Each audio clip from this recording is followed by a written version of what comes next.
The dramatic beauty of deserts has inspired generations of poets, painters and adventurers. But experts say desertification now poses one of the greatest environmental and ecological threats to global sustainable development. According to government figures, some 27% of China's total land area is now desert or suffering from land degradation.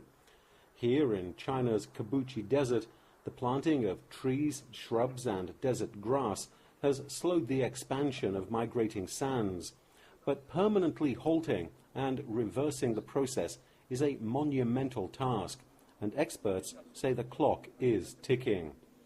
Former South Korean ambassador to China, Kwon Byung-hyun, has been a leading figure in the fight against desertification since the late 1990s. The founder of Future Forest, he's under no illusions about the seriousness of the problem. Already 1/3 of the Earth's soil surface has gone desertified, and still it is in a rapid progress. Ambassador Kwon is convinced that with the right resources and timely intervention, degraded land can be reclaimed and returned to its original state. 3-4 years ago, we launched a so-called Green Great Wall project. At that time, everybody ridiculed, joked it is a kind of, hopeless project. But the Great Green Wall has already been taking shape right in the middle of the desert, crossing the desert, fighting against the moving dune. That is the reality. Future Forest has ambitious plans. They've recently launched a campaign to plant 1 billion trees in their Kubuqi Desert project area. The Future Forest project is located in the eastern part of the Kubuqi, the most eastern of China's deserts. Ambassador Kwon envisions the location becoming the center of a national and global effort to research and combat the drifting sands. From all over the world, the youth will come over here to plant trees in desert. They will exchange friendships, train their leaderships here, how to live together peacefully and peacefully living with the nature.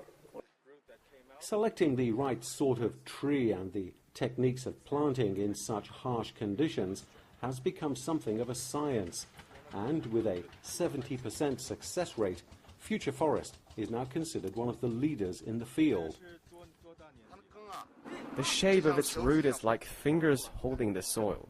Look at it, one root here, one root there, so the soil won't move anymore. Planting trees in a desert might seem somewhat foolish, but just a few centimeters below the dusty surface of the Kubuqi, the sand is actually quite moist. This fact has led some to describe the area as being one of the wettest deserts in the world. That's why the trees we plant take root so easily.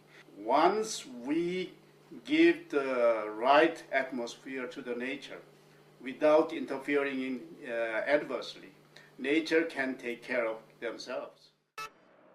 A narrow two-lane highway cuts through the center of the Future Forest project area. But with so much of the project way off-road, getting around can be extremely difficult, and getting stuck in the sand is an occupational hazard.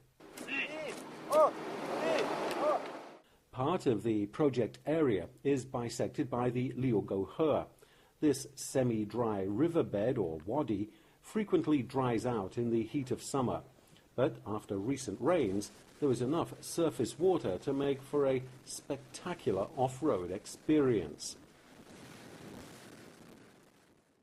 Ambassador Kwon says restoring the grasslands is only part of the story.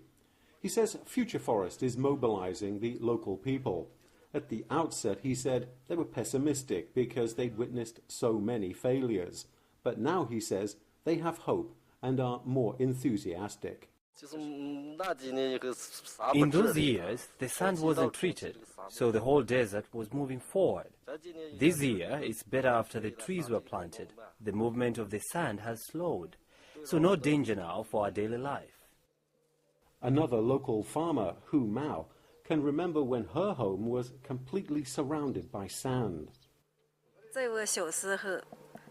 When I was little, the whole area here used to be a desert. By planting trees and treating the sand, the desert stopped moving, and it doesn't harm my crops anymore. 30 years ago, a government-funded pilot project to plant trees and seed the area with grass and other shrubs pushed the sands back, proving the case that desert afforestation can and does work. The building of roads is making the job easier for forestry and project staff who are working full-time on the afforestation projects. In the past 4 years, we had to carry everything into this region on our backs to plant trees, to operate. There were no roads. Now, as you can see, there are roads. Cars can drive in. Though they can't reach the exact project area, at least it is closer.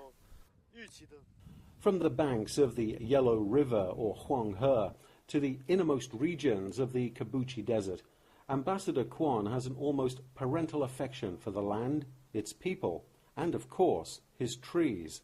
The ambassador realizes the real battle against the yellow dragon has only just begun, but he's confident and optimistic about the future.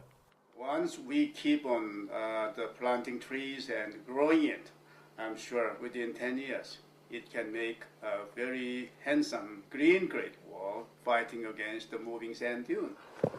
You did a great job. Good job. Great job.